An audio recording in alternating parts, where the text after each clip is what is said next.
Bismillahirrahmanirrahim. Assalamualaikum warahmatullahi wabarakatuh. Alhamdulillahi rabbil alamin. Wassalatu wassalamu ala ashrafil anbiya wal mursalin wa ala alihi wa sahbihi wasallam. Thumma amma ba'du.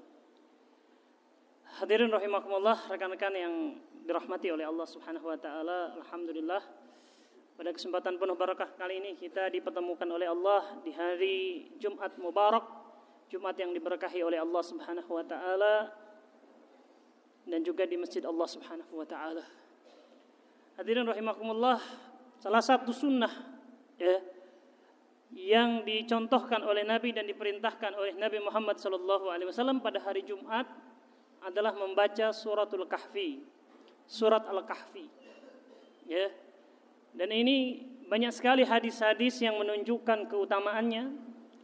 Di antaranya Nabi Muhammad SAW bersabda, "Man qara'a suratal kahfi fi yaumil jum'ah, adha'a lahu ma baina jum'atain." Barang siapa yang membaca suratul kahfi, suratul kahfi, surat yang ke-18 dari Al-Qur'anul Karim, maka dia akan disinari cahaya di antara dua Jumat. Maksudnya dicinari cahaya, dia di akhirat nanti kelak akan mendapatkan cahaya. Akan memiliki kekhususan, dia akan diliputi cahaya. Di hadis yang lain disebutkan bukan hanya di akhirat, tetapi juga di dunia. Bahwa dia di dunia akan mendapatkan cahaya. Tapi bukan kayak lampu baterai atau lampu neon, tapi maksud cahaya itu dia akan dimudahkan oleh Allah Subhanahu wa taala untuk mendapatkan hidayah, mendapatkan petunjuk, Diberikan furqan, kemampuan untuk bisa membedakan mana yang hak dan mana yang batil. Itulah, Kemudian keutamaan yang lainnya, Rasulullah sallallahu alaihi wasallam bersabda, "Man hafiza asra ayatin min suratil kahfi atau minal kahfi." Barang siapa yang hafal 10 ayat, surat awal surat Al-Kahfi, disebutkan usima minad dajjal, maka orang tersebut akan dilindungi dari fitnah dajjal. Fitnah dajjal ini adalah fitnah yang sangat berbahaya, yang sangat-sangat punya subhat, punya iming-iming yang luar biasa, yang sedikit sekali manusia nanti yang ketemu dengan dajjal bisa selamat dari fitnahnya. Tetapi salah satu cara untuk kita menghadapi fitnah dajjal tersebut adalah menghafal 10 ayat utama atau ayat pertama dari suratul Kahfi. Di riwayat yang lain atau di hadis yang lain disebutkan, "Man qara'a asra ayatil awal minal kahfi." Barang siapa yang membaca 10 ayat pertama dari suratul Kahfi, maka lam takhaf dajjal, maka dia tidak akan takut ketika menghadapi fitnah dajjal, tidak akan terpengaruh dengan fitnah dajjal. Jadi ini adalah sunnah dan keutamaan dari membaca suratul Kahfi. Hadirin rahimakumullah, surat Al-Kahfi ini adalah surat yang mungkin sering sekali kita baca, terutama di hari Jumat. Tapi mungkin kata sering juga, tapi belum kita mengulang-ulang apa makna kemudian sebab-sebab turunnya. InsyaAllah pada kesempatan kali ini kita akan memurajaah kembali, mengulang kembali tentang sebab turunnya surat Al-Kahfi dan mengisahkan satu cerita dari 4 cerita yang disebutkan oleh Allah Subhanahu wa taala di dalam suratul Kahfi. Hadirin rahimakumullah, sebab turunnya surat Al-Kahfi ini, Muhammad bin Ishaq meriwayatkan bahwa ketika Nabi Muhammad SAW sedang sibuk-sibuknya beliau berdakwah, dan ketika itu adalah era dakwah jahriyah, dakwah secara terang-terangan, terus terang, dan diumumkan seluas mungkin, maka mulailah reaksi keras ditunjukkan oleh orang-orang Quraisy. Mereka berusaha hendak memadamkan, menghentikan usaha dakwah Nabi Muhammad SAW. Baik dengan menganiaya sahabat-sahabatnya, ataupun juga makar-makar, ataupun usaha-usaha lain yang dilakukan terhadap diri Nabi Muhammad SAW. Diberikan julukan-julukan yang jelek, diintimidasi keluarganya, Ya, dihalang-halangi jalan menuju peribadatan kepada Allah, ya. Dan termasuk diantaranya mereka mencari titik-titik lemah Nabi Muhammad SAW. Karena Nabi ketika dia berdakwah, ya, beliau mendakwahkan dirinya adalah seorang nabi. Ya. Beliau juga menyebut-nyebut Nabi Musa alaihissalam, Nabi Isa alaihissalam, dan beliau adalah penerusnya. Ya. Beliau datang dengan membawa Al-Qur'anul Karim yang menjadi penyempurna dari kitab-kitab sebelumnya, baik Taurat maupun Injil. Kalau dakwah Nabi Muhammad SAW tentang misalkan akan adanya hari berbangkit, ya, mereka punya alasan atau punya cara bantahan. Ya, mereka mengatakan, apakah kalau kami ini sudah jadi tulang belulang, lantas kemudian kami jadi hidup kembali, daging-daging kami kembali lagi, gitu ya? Mereka punya bantahan-bantahannya. Tapi kalau bantahan bahwa beliau ini adalah seorang nabi, penerus Nabi Musa, Nabi Isa, dan nabi-nabi yang sebelumnya, beliau juga membawa Al-Quran yang merupakan penyempurna dari Taurat, dari Injil, dan yang lainnya. Orang-orang Quraisy nggak punya dasar, nggak punya pengetahuan. Ya, kenapa? Karena mereka ini adalah kaum musyrikin. Mereka bukan ahlul kitab. Ya, sehingga mereka tidak bisa membantah. Nah, kalaupun harus mereka membantah dari sini, mereka memerlukan orang lain yang memang juga berbicara tentang Nabi Musa, Nabi Isa, tentang Taurat, tentang Injil, dan yang lain-lainnya. Maka diriwayatkan bahwa orang-orang Quraisy mengutus 2 orang, ya, namanya An-Nadhr bin Haris dan Uqbah bin Abi Mu'id. Untuk kemana? Mengutus 2 orang ini untuk menemui orang-orang Yahudi di kota Madinah. Dan mereka tahu yang namanya orang-orang Yahudi ini ahlul kitab. Mereka pernah diberikan Taurat. Mereka mengetahui kisah-kisah Nabi Musa, kisah-kisah nabi-nabi yang sebelumnya. Ya, oleh karena itu mereka ini dipesankan oleh pembesar-pembesar Quraisy, tanyakan tentang Muhammad sallallahu alaihi wasallam. Ya, dan pengakuan-pengakuannya bahwa dia adalah seorang nabi, bahwa dia adalah membawa Al-Quran yang merupakan, ya, penyempurna dari Taurat, Injil, dan yang lain-lainnya. Ya, dia adalah penerus Nabi Musa alaihissalam, penerus Nabi Isa alaihissalam. Tanyakan kepada mereka. Supaya apa? Kalau tidak benar, ini adalah senjata bagi kita untuk menghentikan dakwahnya. Kita akan patahkan alasan-alasannya. Toh orang yang diberikan, ya, Alkitab, diberikan Taurat, itu membantah bahwa beliau ini, Nabi Muhammad SAW, ini bukan seorang nabi. Ya, berangkatlah mereka menemui rahib Yahudi di Madinah. Diceritakan tentang Nabi Muhammad SAW, sifat-sifatnya, kemudian juga isi dari dakwahnya. Apa jawab si rahib Yahudi ini, si pendeta Yahudi ini? Dia katakan, tanyakan kepada orang itu, yaitu kepada Nabi Muhammad SAW, 3 hal, 3 perkara. Ya, kalau dia bisa menceritakannya dengan baik, fa innahu nabiyyun mursal, maka sesungguhnya dia adalah nabi yang diutus. Kalau dia bisa jawab, ya, dia benar nabi yang diutus. Ya. Kalau dia nggak bisa jawab, fa innahu rajulun mutaqawwil, maka sesungguhnya dia itu adalah seorang laki-laki yang hanya pandai berkata-kata saja, istilahnya ngarang. Gitu ya. Tanyakan kepada dia 3 perkara. Apa itu? Yang pertama kata dia, tanyakan kepada Muhammad sallallahu alaihi wasallam tentang kisah, ya, tentang kisah para pemuda yang pergi pada masa terdahulu. Kejadian apa yang menimpa mereka? Sesungguhnya pada kisah mereka ada kisah yang sangat mengesankan. Yang pertama, tanyakan tentang kisah para pemuda, ya, apa yang terjadi pada mereka. Sesungguhnya mereka itu memiliki kisah yang mengagumkan, mengesankan. Ini yang pertama. Yang kedua, tanyakan kepada dia tentang seorang laki-laki yang dia rajulun tawwab, disebutkan dalam hadis itu, ya, seorang laki-laki yang senang keliling dunia. Ya, dia sudah melintasi barat dan timur. Tanyakan kepada dia tentang kisahnya. Yang ketiga, tanyakan kepada dia tentang ruh. Ya, ruh. Maka akhirnya 3 pertanyaan itu disimpan, ya, dihafal oleh orang-orang Quraisy, yaitu Uqbah bin Haris, Uqbah bin Abi Mu'id dan An-Nadhr bin Haris. Ya, maka mereka pun kemudian datang. Ya, mereka sangat bergembira. Kenapa? Karena mereka punya pertanyaan-pertanyaan yang mereka sama sekali nggak tahu apa-apa.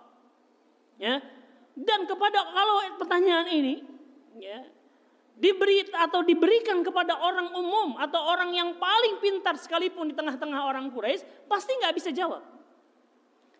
Tentang pemuda, ya, yang dia punya kejadian yang menimpa dan kisahnya itu mengesankan. Ini kan kisah yang sangat umum, ya.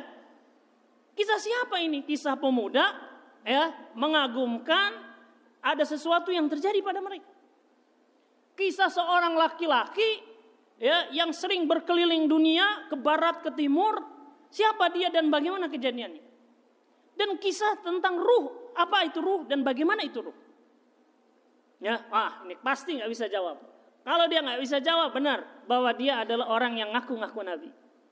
Maka mereka menemui Nabi dan menanyakan 3 permasalahan tersebut.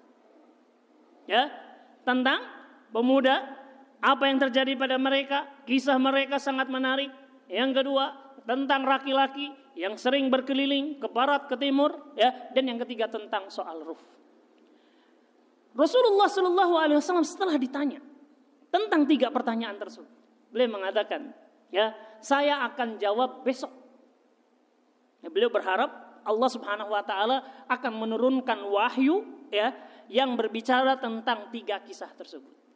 Dan rupanya Nabi Muhammad SAW lupa beliau itu mengucapkan insya Allah, ya, sehingga kada besok harinya wahyu tentang 3 pertanyaan itu nggak turun.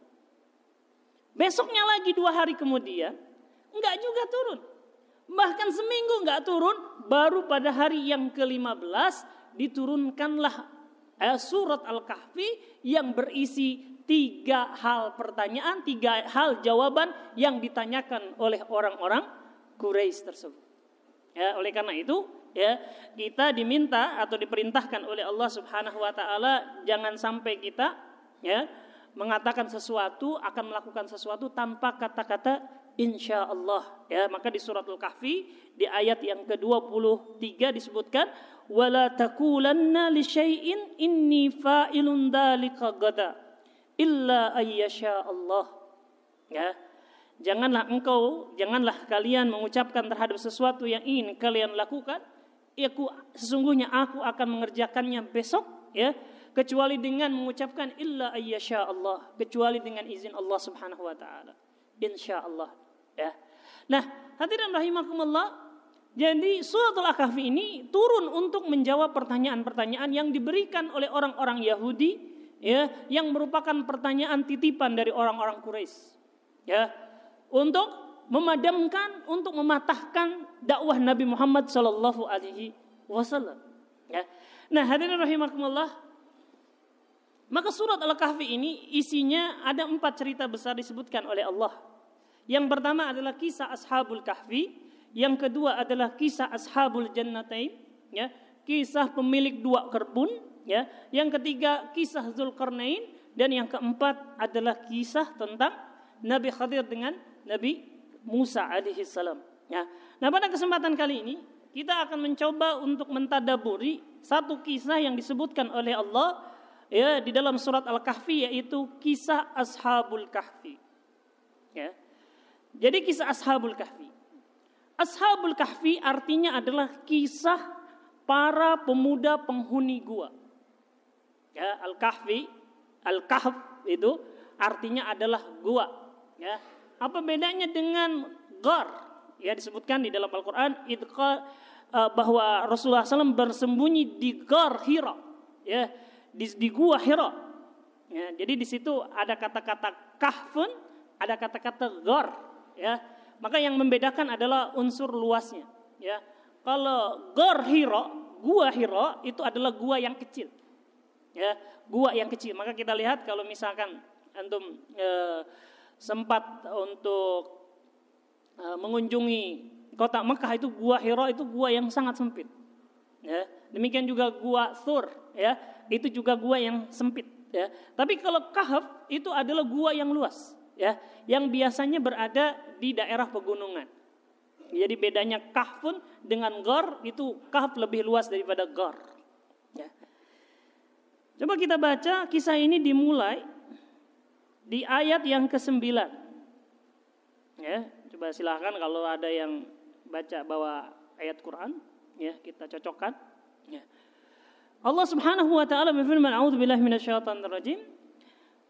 Am hasibta anna ashabal kahfi warraqim kanu min ayatina ajaba?"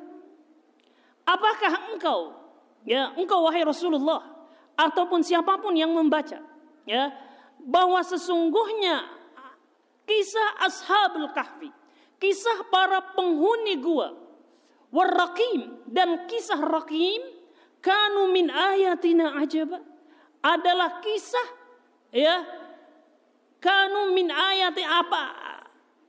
Apakah engkau mengira bahwa sesungguhnya kisah pemuda gua, ya, dan kisah raqim ini termasuk ayat-ayat kami, termasuk tanda-tanda kami yang sangat mengagumkan, yang paling mengagumkan. Ya, Raqim, ya, Ibnu Katsir rahimahullah mengatakan, para ulama atau para mufassir sebelum beliau mengatakan bahwa Ar-Raqim ini artinya bermacam-macam.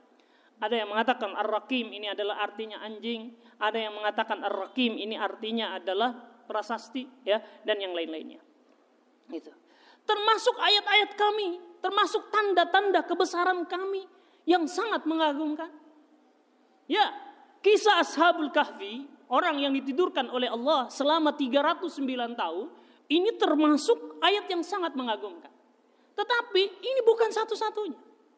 Bahkan banyak lagi di antara tanda-tanda kebesaran Allah yang jauh lebih mengagumkan ketimbang kisah Ashabul Kahfi. Ya, kisah penciptaan langit dan bumi.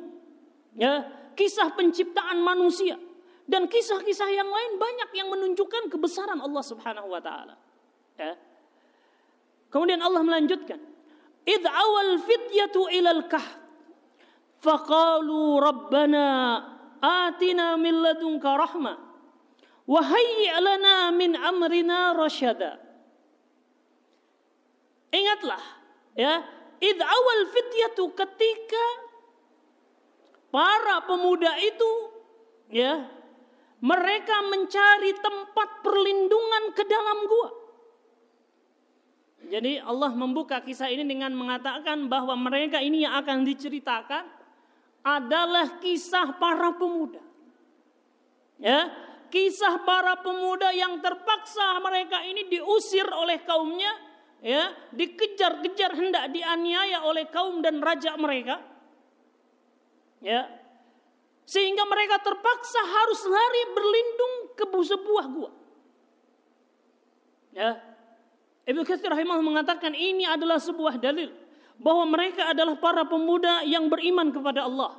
Demikianlah karakter para pemuda, mereka jauh lebih responsif di dalam menerima keimanan dibandingkan dengan bukan anak muda.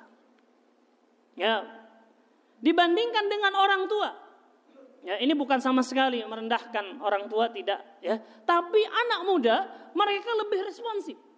Ya, lebih mudah untuk menerima kebenaran dikarenakan memang mereka masih kosong.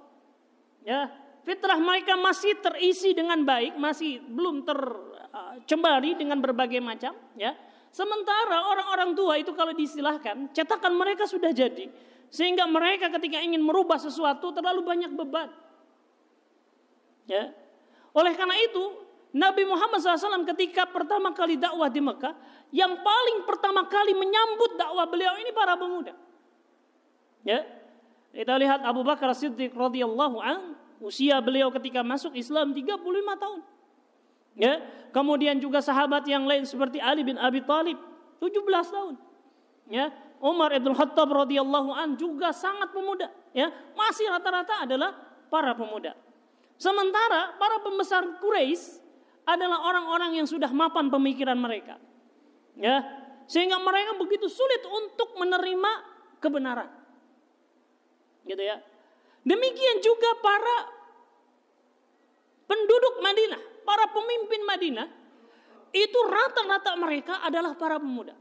Ya, pimpinan-pimpinan mereka seperti Sa'ad bin Mu'ad, Sa'ad bin Ubadah, ya. Kemudian sahabat-sahabat yang lainnya, pemimpin-pemimpin kota Madinah itu anak-anak muda. Ya. Sebab orang-orang tua mereka yang sebelumnya menjadi pimpinan, ya, pimpinan suku di Madinah, itu banyak di antara mereka itu meninggal ketika peristiwa perang Bu'ats.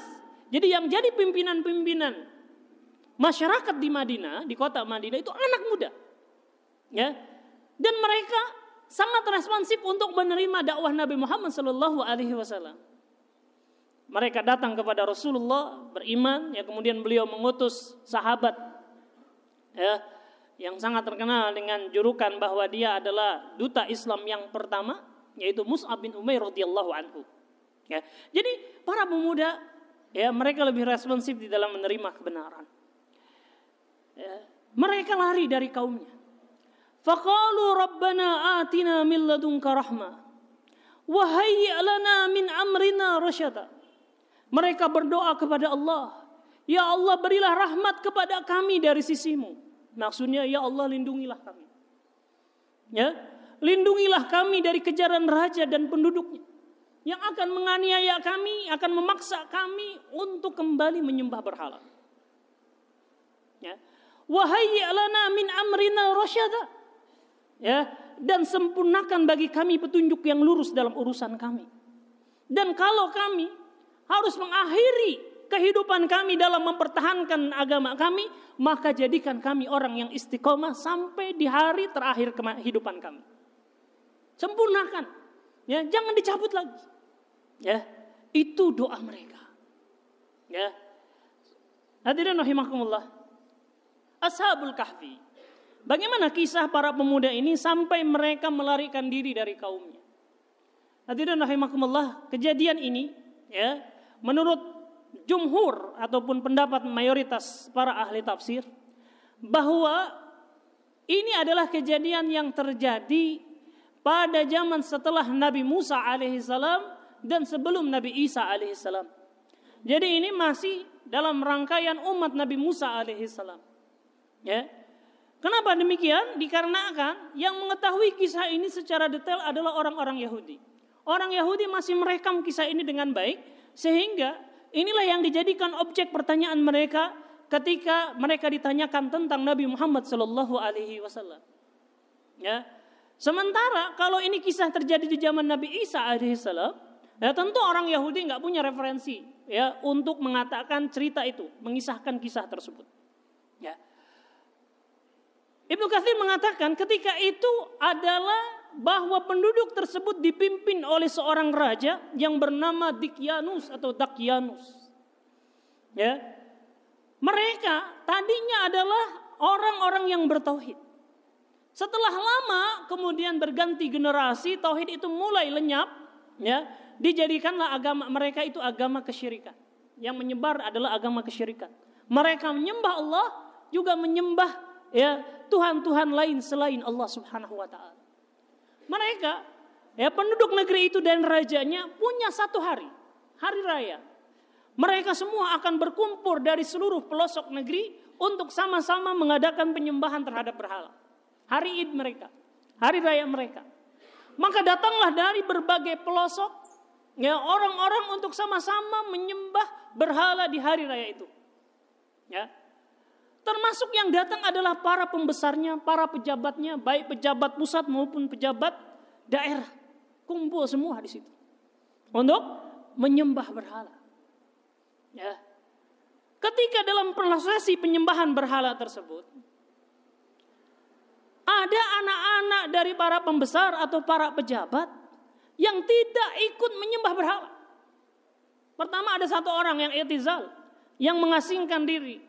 Ya, dia duduk di sebuah pohon. Ya, dia tidak setuju dengan penyembahan terhadap berhala. Itu adalah sesuatu yang batil, tapi itu disimpan di dalam hatinya. Ya. Tak lama kemudian datang pemuda yang kedua, pemuda yang ketiga, pemuda keempat, sampai akhirnya berkumpullah mereka menjadi 7 orang pemuda. Tapi masing-masing masih diam-diaman. Kenapa? Kalau mereka menyatakan diri ketidaksetujuannya terhadap penyembahan berhala, ini berbahaya.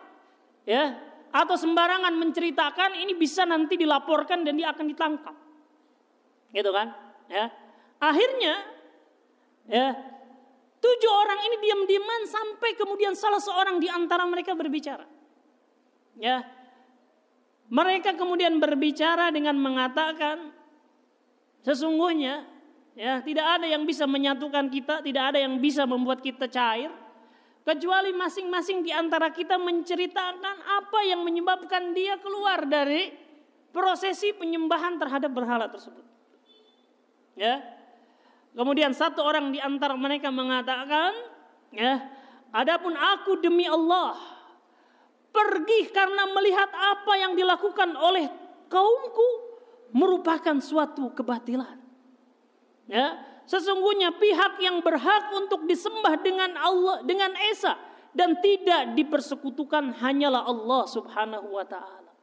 Allah lah yang menciptakan langit dan bumi serta apa yang ada di antara keduanya. Itulah yang menyebabkan saya keluar.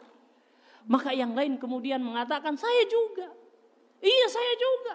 Akhirnya mereka semua 7 orang itu sepakat mereka dikeluarkan atau mereka keluar dari penyembahan berhala tersebut karena tidak setuju dan menganggap itu adalah sebuah kebatilan. Lantas mereka berkumpul sendiri dan bahkan mereka membuat tempat peribadatan sendiri. 7 orang ini, ya. Rupanya 7 orang ini kemudian diketahui dan dilaporkan kepada raja. Ya, demikianlah hadirin rahimakumullah, bahwa yang namanya jiwa itu, ya, itu akan berkumpul dengan sesama yang memiliki kecenderungan yang sama. Ya, dalam hadis disebutkan al-arwah junudun mujannadah fama ta'arafa minha intalafa. Yang namanya ruh-ruh itu ibarat bala tentara yang serupa. Apabila saling mengenal maka akan rukun. Akan tetapi kalau tidak sepakat tidak akan bisa disatukan. Ya, tadinya mereka ya tidak setuju dan akhirnya mereka berkumpul. Dilaporkanlah mereka kepada raja. Ya, dilaporkan kepada raja dan raja tersebut yang disebut dengan Raja Daqyanus mengatakan dia ini adalah sebuah kesalahan. Ya, hukumannya adalah hukuman mati. Ya, hukumannya adalah hukuman mati. Ya, maka disebutkan warabatna ala qulubihim id qamu faqaru rabbuna rabbus samawati wal ard lan nad'u min dunihi ilaha laqad qulna idzan syatata. Ya, mereka para pemuda ini kemudian berdiri ya di hadapan raja tersebut dan mengatakan Tuhan kami adalah Tuhan langit dan bumi. Kami sekali-kali tidak akan menyeru Tuhan selain Dia. Sesungguhnya kami, kalau demikian, kalau kami mempersekutukan Allah, maka sesungguhnya ini adalah suatu perkataan yang sangat jauh dari kebenaran. Jadi bukan hanya dia itu tidak mau beribadah, tapi berdakwah. Ya, menjelaskan alasan kebatilan kesyirikan di hadapan raja tersebut. Dan ini adalah suatu hal yang besar. Bahkan disebutkan ini adalah jihad yang paling utama. Afdalul jihad, ya, seabdul jihad adalah qaulu adlin ya inda sultanin jair. Ya, afdal jihad adalah mengucapkan kata-kata yang benar di hadapan raja ataupun penguasa yang zalim, ya, yang jahat, ya. Akhirnya tetap ketika itu Allah Subhanahu wa taala memberikan rahmatnya. Para pemuda ini tidak langsung dihukum mati. Tetapi oleh raja diberikan waktu untuk berpikir. Nah, pikirkanlah dulu oleh kalian. Ya, kalau kalian tidak ikut menyembah berhala, sebagaimana kaum kalian dan raja kalian, kalian akan dihukum mati. Ya. Tetapi kalau kalian kembali, kalian bebas. Ya, untuk sementara baju-baju kebesaran kalian, baju-baju bangsawan kalian dilucuti. Tidak ada lagi tanda-tanda kebangsawanan mereka. Ya. Nah, waktu 1 hari yang diminta atau yang diberikan oleh raja ini dimanfaatkan oleh mereka untuk melarikan diri. Ini sudah sangat berbahaya. Ini sudah mengancam keamanan kita, sudah mengancam keimanan kita. oleh karena itu kita harus kabur. Maka mereka pun kemudian kabur. Ya, disebutkan di sini wa izit tazaltumuhum wa ma ya'buduna illallah fa'u ilal kahfi yanshur lakum rabbukum min rahmatih wa hayyi' lakum min amrikum mirfaqa. Dan apabila ya kalian meninggalkan mereka dan apa yang mereka sembah selain Allah, maka carilah tempat berlindung ke dalam gua itu. Niscaya Allah akan melimpahkan sebagian rahmatnya kepada kalian dan menyediakan sesuatu yang berguna bagi urusan kalian. Jadi mereka i'tizal. Ya, mereka mengasingkan diri, melarikan diri karena fitnah yang terjadi sudah sangat dahsyat. Ya. Fitnah yang sudah terjadi sudah mengancam keimanan mereka. Kalau enggak dibunuh. Ya, sehingga mereka kemudian lari dari fitnah. Nah, hadirin rahimakumullah, ya, ini juga menunjukkan kepada kita kalau ketika kita tertimpa suatu fitnah yang sangat besar, maka kita dibolehkan untuk i'tizal. Ya, mengasingkan diri, berhijrah, ya, karena itu sudah membahayakan keimanan. Ini yang dicontohkan oleh para pemuda Al-Kahfi. Ya, begitu juga ini juga adalah indikasi ketika ada suatu fitnah atau ujian, ya, dan kita anggap bahwa diri kita itu tidak akan sanggup menghadapi itu, jangan dekat-dekat fitnah. Ya, lebih baik menyingkir dari fitnah itu.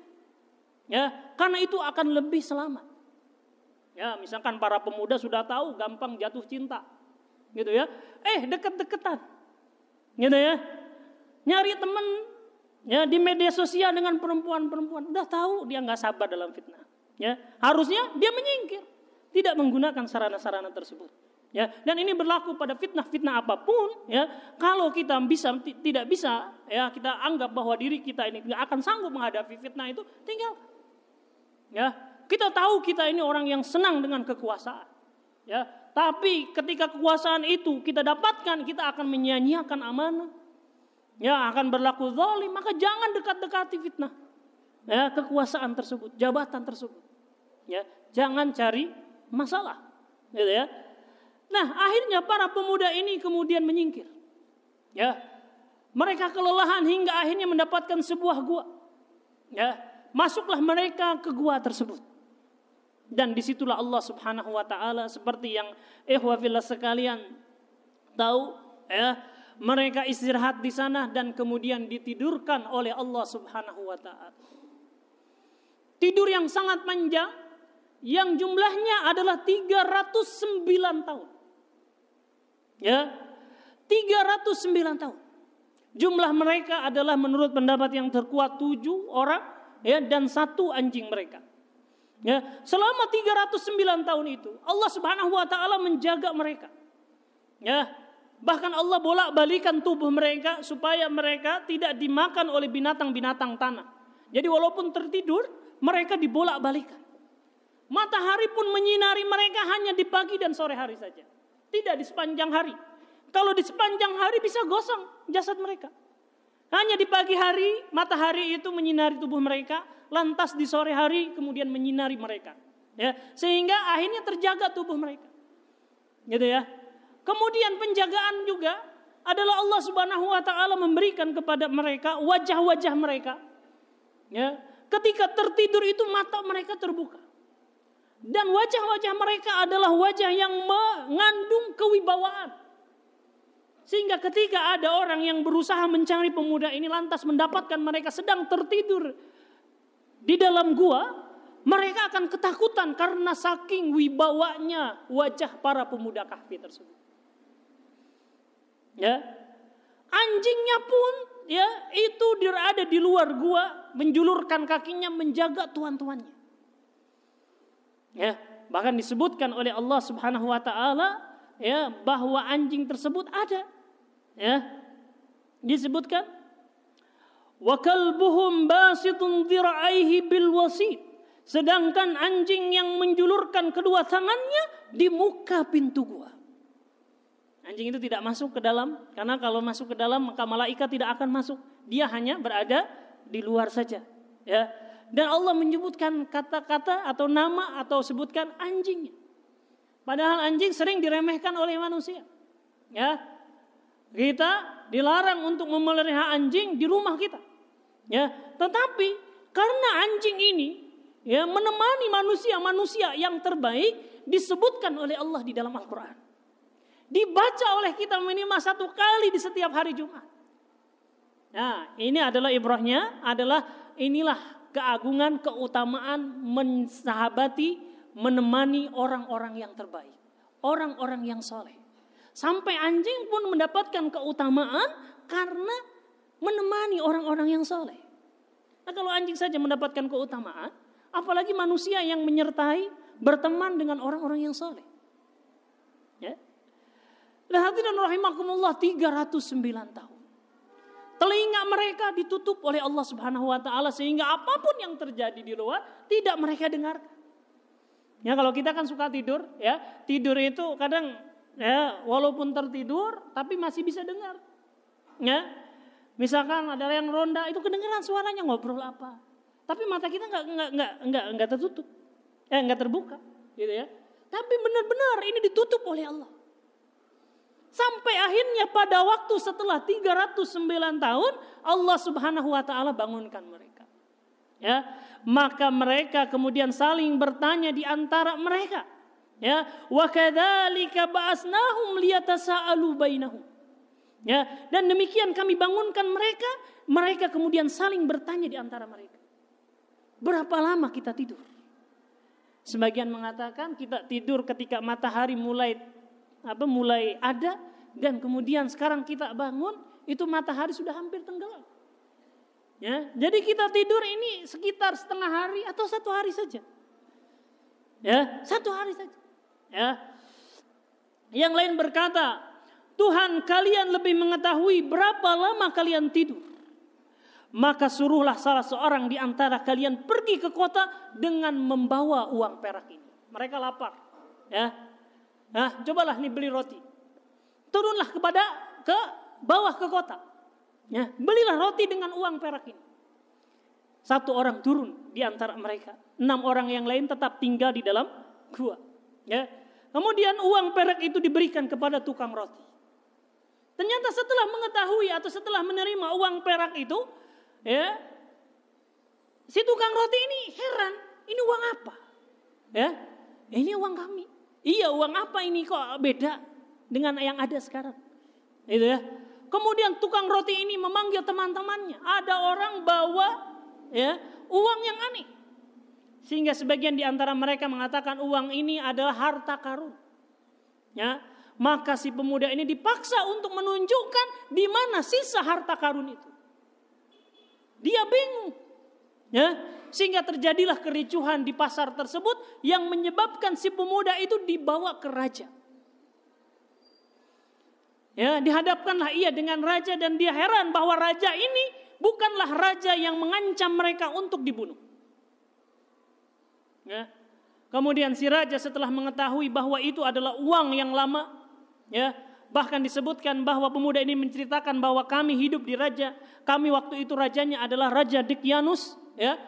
Dan rajanya yang terbaru, ya, tidak disebutkan namanya, tapi ada juga yang mengatakan rajanya namanya Theodonasius. Pokoknya ada sius-siusnya. Ya. Ini dia mengatakan, ya, ini adalah raja yang lama sebelum saya. Sudah berapa generasi? Kalau 300 tahun, 1 generasi 60 tahun, udah 5 raja berarti. Ya. Tolong ceritakan kisah Anda. Ya. Kisah Anda apa yang terjadi pada diri Anda? Diceritakan si pemuda tersebut, ya, diceritakan oleh oleh si pemuda tersebut kisah mereka. Dan rajanya tahu bahwa umat yang dia pimpin ini, kendati sudah beriman kepada Allah, tidak seperti raja sebelumnya yang berbuat syirik, tapi kelemahan dari umatnya ini adalah bahwa umatnya tidak percaya dengan hari kebangkitan. Ada satu PR lagi raja ini bahwa penduduknya itu tidak percaya dengan hari kebangkitan. Maka raja ini mengatakan, ini kalian adalah ayat, tanda-tanda bahwa kebangkitan itu benar adanya. Kalian dibangkitkan oleh Allah setelah 309 tahun. Tunjukkan kepada saya, di manakah sisa teman-teman kalian? Maka si pemuda ini kemudian mengajak raja dan kaumnya ke atas gua. didapati ada 6 orang ya yang mereka kemudian ketika itu ya itu masih hidup. Kemudian 1 orang ini berkumpul dengan temannya, di situ Allah Subhanahu wa taala menampakkan kekuasaannya. 7 pemuda ini kemudian dimatikan oleh Allah bersama-sama. Meninggal dunia. Dan mulut gua itu kemudian runtuh. Setelah mereka, raja tersebut dan juga penduduknya bisa melihat ini pemuda-pemuda itu. Ya. Maka oleh raja katakan, ya, buatlah prasasti. Tuliskan nama-nama mereka para pemuda itu di sebuah prasasti yang terbuat dari logam. Tempel di atas gua tersebut, di mulut gua tersebut. Sebagai tanda inilah bukti akan adanya sebuah kebangkitan. Ya, dan mereka meninggal. Itulah kisah-kisah tentang Ashabul Kahfi yang bisa kita ambil dari surat Al-Kahfi. Ya. Hadirin rahimakumullah. Ini adalah suatu kisah yang ajib, ya, kisah yang sangat mengagumkan, di mana Allah Subhanahu wa taala menidurkan seorang ya ataupun beberapa orang, 7 orang ini selama 309 tahun. Dan juga ini adalah kisah para pemuda ya yang mereka rela untuk menanggung resiko ya dari keimanan mereka ya, yaitu dengan cara diancam keselamatannya seorang raja sehingga mereka meninggalkannya. Mereka rela kehilangan kehormatan mereka sebagai seorang bangsawan. Ya, tidak mereka pikirkan, yang penting iman diselamatkan. Ya, sehingga Allah Subhanahu wa taala kemudian menjadikan mereka sebagai contoh sepanjang zaman tentang pentingnya menyelamatkan keimanan. Bahwa iman adalah sesuatu yang paling berharga. Ya, dan akibat keteguhan tersebut mereka diselamatkan oleh Allah Subhanahu wa taala. Ya, oleh karena itu para pemuda, jadilah pembawa risalah kebenaran. Ya, jadilah kita semua ini menjadi para penerus risalah para pemuda Al-Kahfi. Ya, yang rela menanggung resiko karena memegang bara kebenaran. Ya, karena itu Allah Subhanahu wa taala menjanjikan keselamatan bagi kita. Wallahu a'lam bishawab. Ini yang bisa kita sampaikan pada kesempatan kali ini, yaitu kisah di dalam Al-Qur'an, khususnya surat Al-Kahfi, kisah para pemuda gua. Wallahu a'lam bishawab. Sallallahu ala nabiyina Muhammadin wa ala alihi wa sahbihi wasallam. Subhanaka Allahumma wa bihamdika asyhadu an la ilaha illa anta astaghfiruka wa atubu ilaik. Assalamualaikum warahmatullahi wabarakatuh.